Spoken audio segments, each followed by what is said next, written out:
Today I'm going to be painting the muscular system on our model. For the first step, I take a white cake makeup and use it as the base to create the shapes of the human muscular system. This part of the painting process is kind of like a sketch, and using white cake makeup is the first step to making the most bright, opaque white. I can paint this part very loosely because it doesn't have to be as specific as possible. I'm just trying to find what goes where, and I'll fill in the details later.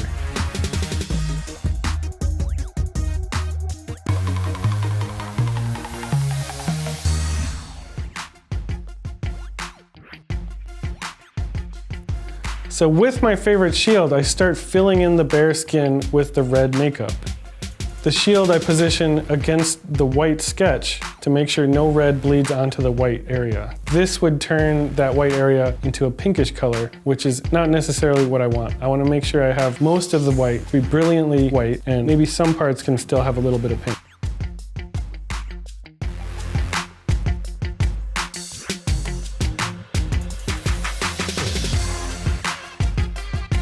Now using water-based white makeup, I airbrush the textures and fibers of the muscle.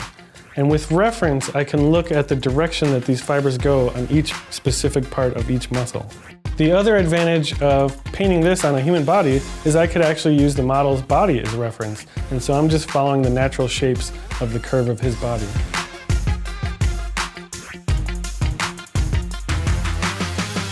For this last step, I'm going to use a darker color and I'm going to add some more shading. This is what will help give the shapes more definition and more realism. I try to apply this part very sparingly, but I'm also thinking three-dimensionally, shadowing the bottoms and tops of certain muscles.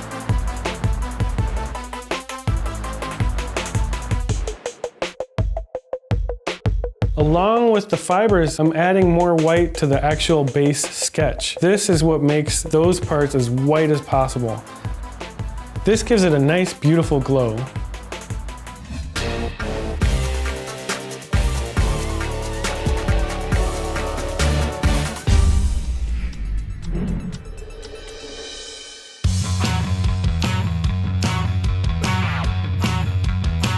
Now that the painting is done, the model really brings it to life when he flexes his arms and does his movements. It's kind of trippy because it looks like we're actually looking at his muscles.